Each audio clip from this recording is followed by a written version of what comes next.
আমার মনে হয় আপনারা মানুষ না, আপনারা অমানুষ। যদি অমানুষ না হতেন একটা বাচ্চাকে নিয়ে কথা বলতেন না, একটা নারীকে এইভাবে অসম্মান আপনারা করতে পারতেন না। আপনাদের ভয় করে না? আপনারা মুসলমান না? আপনাদের আল্লাহ নাই? আমি অনেক বড় অন্যায় করেছি, আমার বাচ্চা তো কোনো অন্যায় করে নাই। এটা কিন্তু একটা নায়িকা না, একটা মা আপনাদেরকে অভিশাপ দিচ্ছি। আপনাদের মাথায় কি সামান্য ঘিলু নাই? সামান্যতম আপনারা চিন্তা করে দেখেন না? একটা জিনিস যখন আপনারা শোনেন বা একটা জিনিস যখন দেখেন, আপনাদের বিবেক কাজ করে না যে আপনারা একটা মেয়েকে কি বলবেন, কোন ভাষা ইউজ করবেন, এবং এর পরিবর্তে কারমা হিসেবে আপনাদের জন্য কি আসবে? আপনারা একটু ভাবেন না? একটা অডিও কল যেটাতে স্পষ্টভাবে অপর পাশের লোকটা বলছে যে ও তো আমার ফোন ধরবে না, ও তো আমার ফোন ধরবে না, এবং সে আমাকে কল করে নাই, অন্য একজনের ফোনে ফোন করেছে। তার মানে আপনারা কি এটুকু বোঝেন না যে আমি তার ফোন ধরি না, বা আমাকে আমার ফোনে সে রিচ করতে পারে না? আমি যে তার সাথে কথা বলি না এবং আমাকে যে সে রিচ করতে পারে না, এই জন্যই তো সে অন্য একজনকে ফোন করে আমার সাথে কথা বলেছে। আমি লিটারেলি তাকে কলে ব্লক করে রেখেছিলাম। সেই স্পষ্টভাবে বলতেছে যে ও তো আমার ফোন ধরবে না। সেই স্পষ্টভাবে বলছে যে আমি র্যাব পাঠাবো, এনএসআই পাঠাবো, ডিজিএফআই পাঠাবো। কেন পাঠাবে? আমাকে যদি, আমার সাথে যদি তার কুলুকুলু সম্পর্ক থাকতো তাহলে আমাকে বলতো এই মাহি, বা আমাকে ফোনও করতো না, আমাকে টেক্সট করতো, আমি তো দৌড় দিতাম। সে আমাকে লিটারেলি মানে বলতেছে যে পুলিশ পাঠাবে, র্যাব পাঠাবে। তার মানে আমি কি পরিমাণে তাকে ইগনোর করছি যে আমাকে এগুলো পাঠায় তাকে নিতে হবে। আপনারা এটা বুঝেন না? আমাকে যখন সে রিচ করতে পারতেছে না, তখন আমার অনেক কলিগ রাত 11টা-12টার দিকে আমাকে ফোন করতো, যারা আমাকে নর্মালি এরকম সময় ফোন করে না।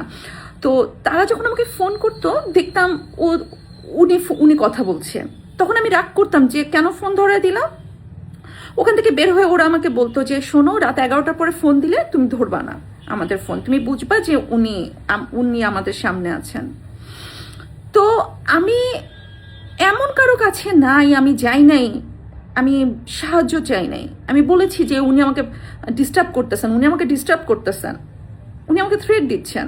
কিন্তু সবার একটাই কথা ছিল যে উনি তো আসলে মন্ত্রী, উনার কি করব। সে সময় মাননীয় প্রধানমন্ত্রী শেখ হাসিনাকে আমি রিচ করতে পারি নাই। তার যদি সম্ভব হতো আমি তাকে রিচ করতে পারতাম, আমি তাকে ফোন করে বা আমি তাকে টেক্সট করে জানাতে পারতাম যে এটা, অবশ্যই তিনি তখন ব্যবস্থা নিতেন, আমি বিশ্বাস করি। কিন্তু যেহেতু তখন আমি পারি নাই, সো এটা আমাকে খুব পোলাইটলি আমাকে হ্যান্ডেল করতে হয়েছে। আমি ফোনে তাকে গালিগালাজ করতে পারি নাই। তখন আমার পাশে রকিব ছিল না। রকিব থাকলে অ্যাটলিস্ট রকিব হয়তো বা গালিগালাজ করতে পারতো। তখন এমন কেউ ছিল না যে উনাকে, যে তার বউকে ডিস্টার্ব করতেছে এজন্য একটা মন্ত্রীকে গালিগালাজ করবে বা তার বিরুদ্ধে কোনো অ্যাকশন নেবে। আমি নিরুপায় ছিলাম, আমি আমার মতন করে হ্যান্ডেল করেছি। আমি যেভাবে সেফ হওয়া দরকার আমি সেভাবে সেফ হয়েছি। আপনারা বলতে পারেন যে ওই পাশ থেকে গালিগালাজ করছে, তুমি তো হেসে হেসে কথা বলেছ। তো আমি কিভাবে কথা বলবো?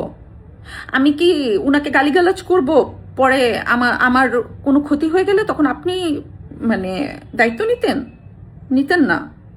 আমি তারপরে যতটুকু শুনেছি, খবর পেয়েছি যে আমাদের ফিল্ম ইন্ডাস্ট্রি বলেন, নিউজ প্রেজেন্টার যারা আছেন, সিঙ্গার আছেন, এমন অনেকে আছেন, অসংখ্য নারীরা তাকে দ্বারা বুলিং হয়েছে।